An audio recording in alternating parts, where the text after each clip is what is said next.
This channel does not promote any violent, harmful, or illegal activities. All content provided by this channel is meant for an educational purpose only. আরজিকরের ঘটনা এখনো সেই ক্ষত দগদগে হয়ে রয়েছে।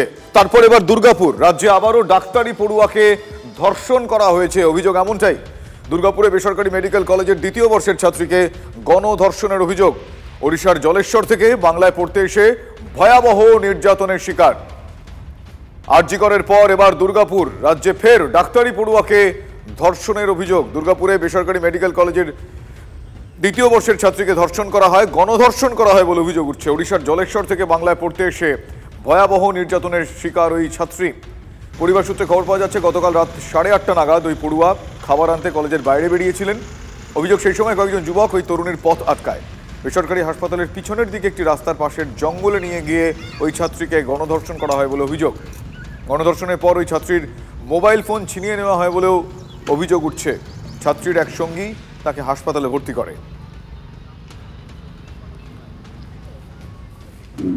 মেয়েকে রেপ করা হয়েছে, তোমরা জলদি চলে এসো। যখন আমরা এলাম ঘটনাটা সত্যি এইভাবে ঘটনা ঘটেছে। কিছু আর বলবো আর কি করে আমি জানবো কি আক্রোশ আছে কি কী আছে আমি জানবো কি করে। স্টিচ পড়েছে, ব্লিডিং হয়েছে। মেয়ে পুলিশওয়ালা এসেছিল, এফআইআর লিখেছে। আপনি এফআইআর করেছেন? হ্যাঁ, কমপ্লেন কলেজ থেকে হয়েছে। আর কলেজ কি স্বীকার করছে যে এই ঘটনা ঘটেছে? হ্যাঁ, কলেজ স্বীকার করছে এই ঘটনা ঘটেছে। এটা কি হস্টেলে হয়েছে? ও তো বলছে বাইরে হয়েছে, ওইটা তো আমিও তো দেখিনি ভিতরে হয়েছে কি বাইরে হয়েছে, এটা তো আমিও কনফার্ম তো হবো। কোন ছেলের নাম আপনারা পেলেন? ছেলের নাম তো ঠিক মতো বলতে পারোনি। দুর্গাপুরের বেসরকারি মেডিকেল কলেজে ছাত্রীকে গণধর্ষণের ঘটনার যে অভিযোগ, সেই ঘটনার প্রতিবাদে হাসপাতালে সিপিএমের তরফ থেকে বিক্ষোভ দেখানো হচ্ছে।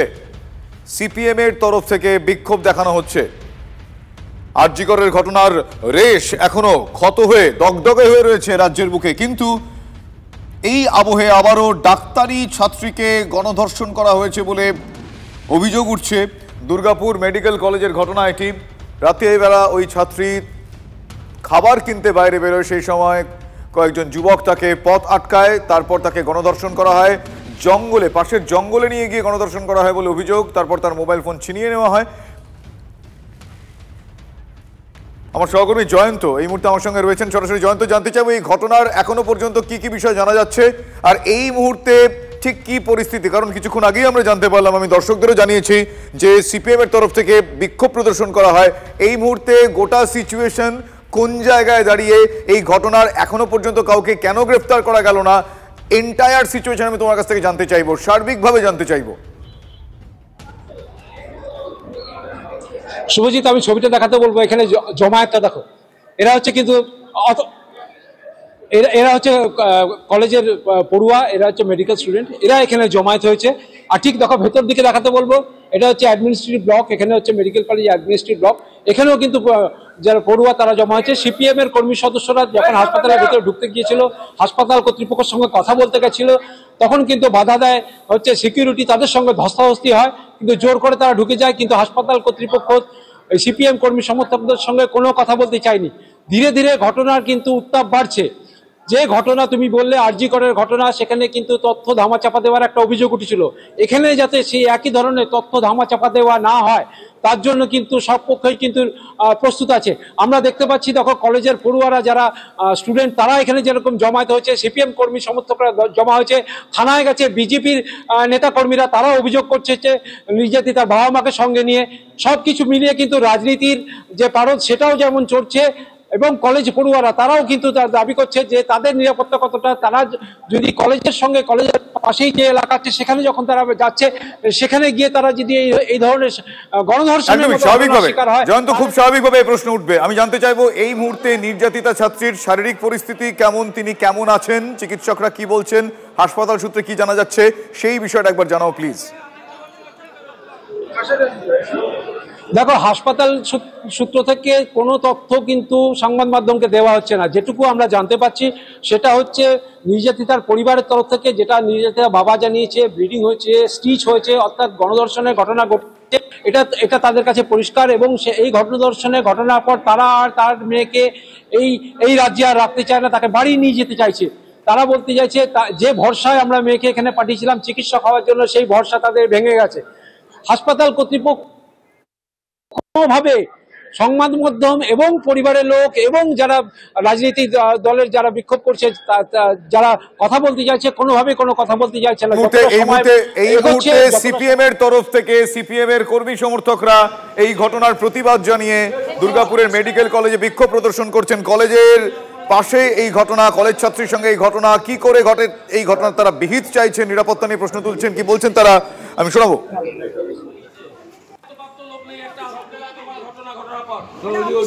সব কটা কেসের জন্য বেরিয়ে গেছে।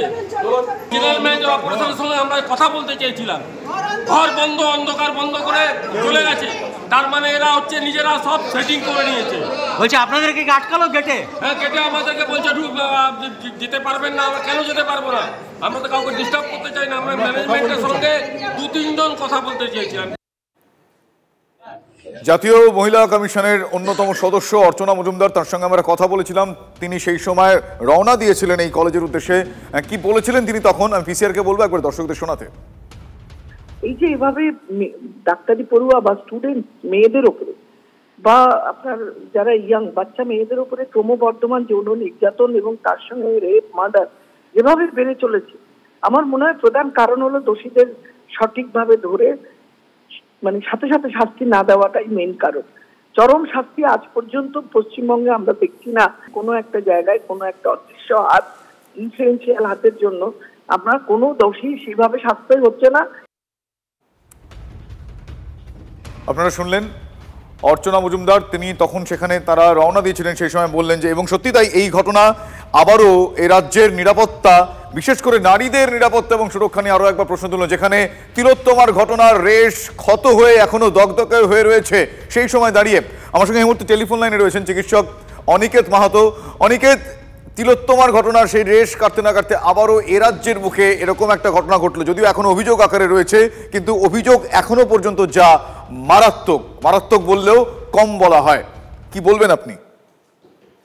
বলার যেটা সেটা হচ্ছে যে অভয়ার ন্যায় বিচারের যে দীর্ঘসূত্রিতা, এবং আমরা দেখলাম যে দিনের আলোর মতন যেটা পরিষ্কার যে একাধিক ব্যক্তি ঘটনায় জড়িত, কনভিক্টেড হলো একমাত্র সঞ্জয় রায়, তাহলে বাকিরা যে ছাড়া পেয়ে যেতে পারে, যেহেতু ঘটনায় সারা পশ্চিমবাংলা আন্দোলিত হয়েছিল, যে ঘটনায় সিবিআই নিরপেক্ষ তদন্তের আশ্বাস দিয়েছিলেন, যেখানে সুপ্রিম কোর্ট নিরপেক্ষ তদন্তের আশ্বাস দিয়েছিলেন, সেখানে দেখা গেল যে একজনের বেশি কাউকে অ্যারেস্ট করা গেল না। দেখা গেল যে এভিডেন্স ট্যাম্পার এবং তথ্য প্রমাণ লোপাটের জায়গা থেকে সন্দীপ ঘোষ এবং কাটা থানার ওসি ছাড়া পেয়েও জামিনে মুক্ত হয়ে গেলেন।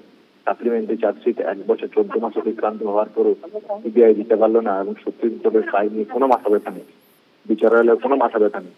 তাহলে এই ধরনের ঘটনা কোনো না কোনো অংশে এই ধরনের যারা দুষ্কৃতীরা যে ধরনের ঘটনা ঘটায় তাদেরকে প্রশ্রয় দিচ্ছে, মদত দিচ্ছে। বাংলা এই জায়গা থেকে ধর্ষকদের একটা মুক্তাঞ্চলে পরিণত হতে চলেছে। সুরক্ষা মেডিকেল কলেজগুলোতে ক্যাম্পাসগুলো সুরক্ষার ক্ষেত্রে এবং স্বাস্থ্য ব্যবস্থার ক্ষেত্রে আমরা বলেছিলাম যে প্রয়োজন শুধুমাত্র সদিচ্ছা। তাহলে এই সদিচ্ছাটুকু যদি দেখানো যায়, তাহলে এই ধরনের ঘটনা সম্পূর্ণভাবে আটকে রাখা যায়, আটকানো সম্ভব। পাশাপাশি একটা উন্নত সংস্কৃতিবোধ, নৈতিকতার চর্চা অত্যন্ত প্রয়োজন। কারণ এই মানুষগুলো পশ্চিমবাংলার মানুষ বা এই ভারতবর্ষের মানুষ, তাহলে তারা কেন এই ধরনের ঘটনার শিকার হচ্ছেন, এই ধরনের ঘটনা করছেন, তাহলে প্রশ্রয়ী দুষ্কৃতীদের মদতকে দেখছি। তাহলে আইন ব্যবস্থার ভেঙে পড়ার একটা চিত্র দেখা যাচ্ছে, যে কথা আমরা লালবাজার অভিযানের মাধ্যমে তুলে ধরেছিলাম, সেই কথা আরো একবার আপনাদের সে প্রশ্নকেই বোধহয় প্রকট করলো। ধন্যবাদ অনিকেত আপনার প্রতিক্রিয়ার জন্য। আরজি করের ঘটনার পর দুর্গাপুরে আবারও ডাক্তারি পড়ুয়াকে গণধর্ষণের ঘটনার অভিযোগ, যদিও এখনো অভিযোগ আকারে, কিন্তু ভয়ঙ্কর ভয়াবহ সেই অভিযোগ।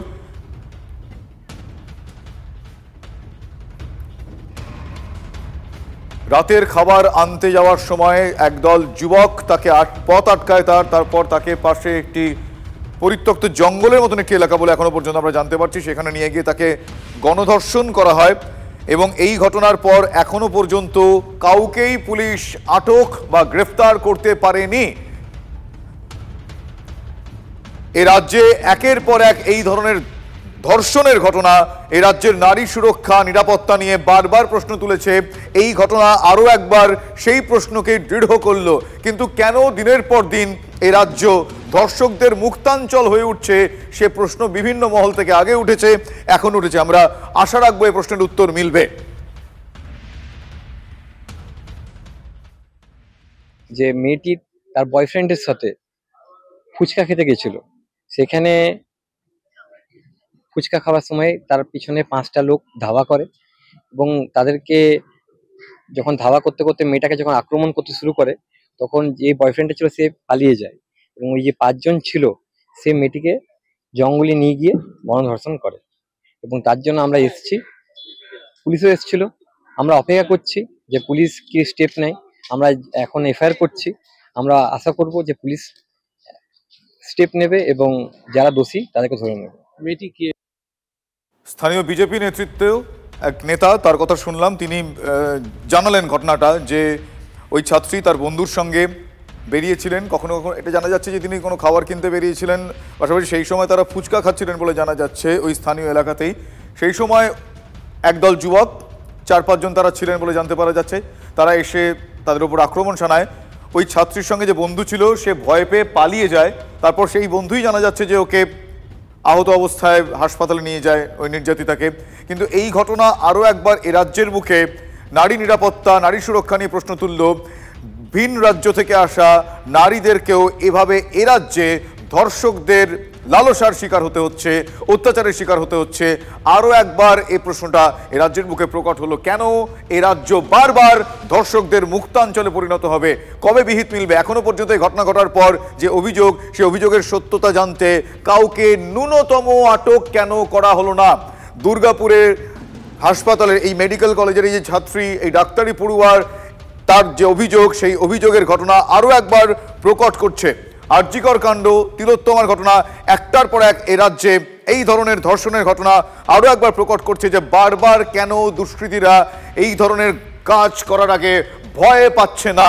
আমার সঙ্গে এই মুহূর্তে টেলিফোন লাইনে রয়েছেন তৃণমূল কংগ্রেস মুখপাত্র তন্ময় ঘোষ। তন্ময়বাবু, আপনার পরিচয়ের জন্য আমি তৃণমূল কংগ্রেস মুখপাত্র বললাম, কিন্তু আজকে আমি প্রশ্নটা করছি, আপনি একজন সাধারণ মানুষ, এ রাজ্যের একজন সহনাগরিক হিসেবে আমি আপনার একদম মতামত জানতে চাইবো যে বারবার এই ধরনের ঘটনা, আপনিও নিশ্চয়ই আমার সঙ্গে একমতই হবেন, তিলোত্তমার ঘটনার যে ক্ষত এখনো দগদগে হয়ে আছে, সেখানে বারবার এ রাজ্য কি কারণে বলুন তো এই ধর্ষকদের মুক্তাঞ্চল হয়ে উঠছে? তারা ভয় পাচ্ছে না এই ধরনের ঘটনা ঘটাতে? আপনার কি মনে হয়?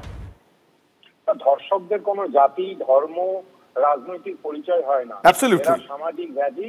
আমি আগেও দীর্ঘদিন ধরে এই একই মতামত দিয়ে আসছি। এবং ধর্ষণ শুধুমাত্র পশ্চিমবাংলায় হচ্ছে নয়, আপনি যদি সারা ভারতবর্ষে দেখেন তাহলে দেখতে পাবেন ধর্ষণ হচ্ছে। আপনাকে একটা ঘটনা বলি এই প্রসঙ্গে। কালকে তালিবানিরা এসে, অর্থাৎ আফগানিস্তানের বিদেশমন্ত্রী এখানে এসে একটা প্রেস কনফারেন্স করেছিলেন। আপনি তো সাংবাদিক, সেখানে মহিলা সাংবাদিকদেরকে ডাকা হয়। এই যে মানসিকতা, এই মানসিকতা থেকে, এই পিতৃতান্ত্রিক মানসিকতা থেকে ধর্ষণের জন্ম হয়। এখানে কোনো রাজনৈতিক দলমত নেই। যারা করেছে সে কোন দলে দেখা হবে না, তাদের চরমতম কঠোরতম শাস্তি হওয়ার প্রয়োজন বলে মনে করছে। এবং নিশ্চিতভাবে আমি প্রশাসন নিরপেক্ষ তদন্ত করবে এই আশ্বাস আপনাদেরকে দিচ্ছি। ধন্যবাদ তন্ময়বাবু।